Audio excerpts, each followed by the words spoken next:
The weaponless, cash-strapped United States is now rushing to build a $76 billion submarine war machine.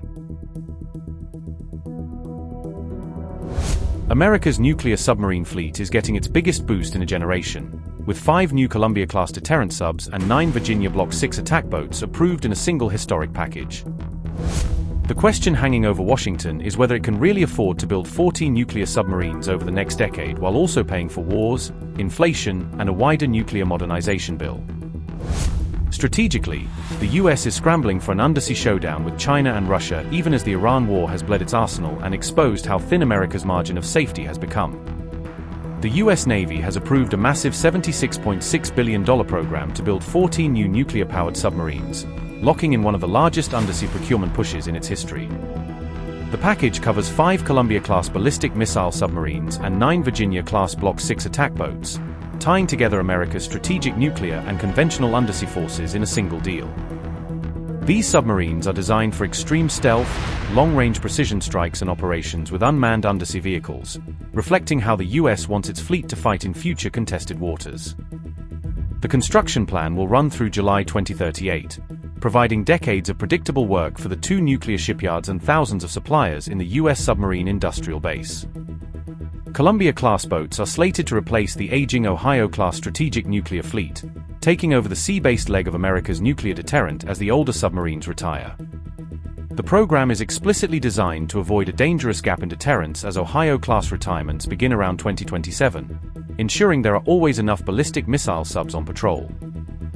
The first Columbia, the future USS District of Columbia, is expected to begin deterrence patrols in the early 2030s, anchoring continuous at-sea nuclear presence into mid-century.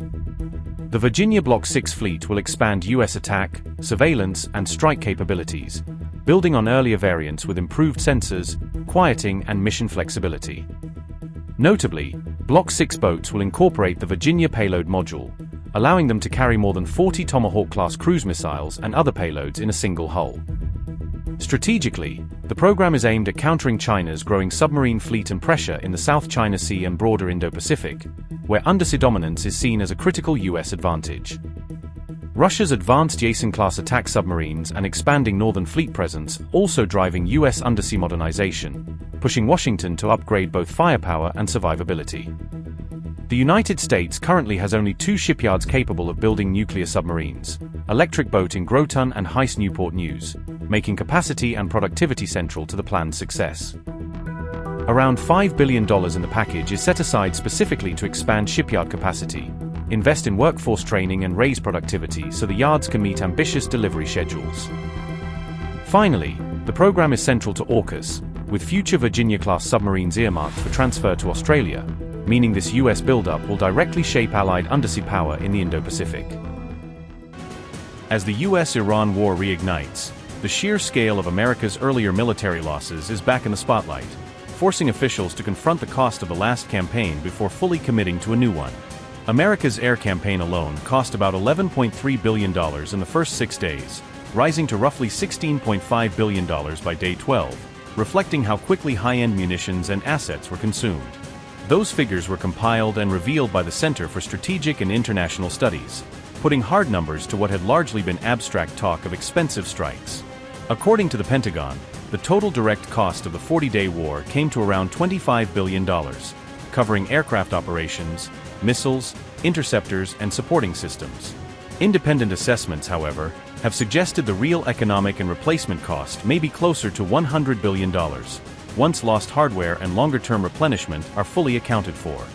From extended-range JASSM-ER hours to Patriot interceptors and beyond, the US burned through an array of weapon stockpiles, leaving planners facing a multi-year inventory crisis in some of the most vital systems.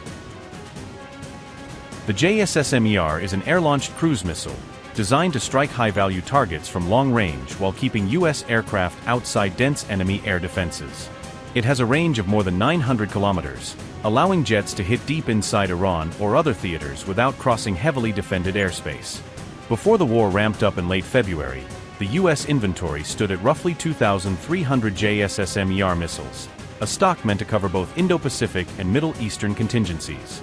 In just 1 month of fighting against Iran, the US used about 1,100 JASSM-ER hours, effectively burning through nearly half of its existing supply in a single theater. Those JASSM-ER strikes alone accounted for roughly $1.21 billion in munitions cost, highlighting how expensive sustained high-end air campaigns can be. By the end of March, stocks originally earmarked for the Pacific were being repositioned to CENTCOM bases and RAF Fairford, showing how the Iran war began to drain resources from other regions. The BGM-109 Tomahawk land attack missile is one of the oldest and most proven strike weapons in the U.S. Navy's inventory, still central to long-range precision attacks from sea. Tomahawks can be launched from both surface ships and submarines, giving commanders flexible options to hit hardened or distant targets. They are capable of loitering and retargeting mid-flight, with a range of over 1,500 kilometers, making them ideal for complex target sets in Iran. Before the Iran war, America possessed around 3,200 Tomahawk missiles across its fleets. During the first month of the conflict, the U.S. fired about 850 Tomahawks, a massive expenditure in such a short time span. By the end of the 40 days, more than 1,000 Tomahawks had been used, with a total cost estimated at around $1.9 billion. Yet the Pentagon has only ordered about 190 new Tomahawks in 2026, indicating a slow pace of replenishment. The U.S. Navy has requested 785 Tomahawks in its FY 2027 budget, but deliveries are not expected until around 2030, leaving a multi-year gap. Each Tomahawk Block V costs approximately $1.87 million, which helps explain why the total missile bill alone reached roughly $1.9 billion during the war. The depletion of U.S. interceptors may carry severe long-term strategic consequences, as these are the very systems that protect bases, ships and allies from missile and drone attacks. Key interceptors include the Patriot PAC-3 MSE, THAAD and Standard missiles SM-3 and SM-6, all of which are vital for layered air and missile defense. The Patriot PAC-3 MSE interceptor was among the most heavily used in the Iran war, repeatedly tasked with shooting down incoming ballistic and cruise threats. Each Patriot missile costs about $4 million, and over 1,200 were fired during the conflict, representing billions of dollars in expended interceptors. The U.S. Army's FY 2027 budget requests 3,203 Patriot missiles, but those will not all be delivered until around 2029, leaving years of constrained capacity. Currently, only about 650 Patriots are produced each year, with roughly half going to Allied orders, further slowing U.S. stockpile recovery. Lockheed Martin plans to surge production to around 2,000 per year, but that ramp-up will still take time to fully materialize. THAAD batteries form the upper-tier component of U.S. missile defense and are considered among the most critical interceptors for high-altitude threats.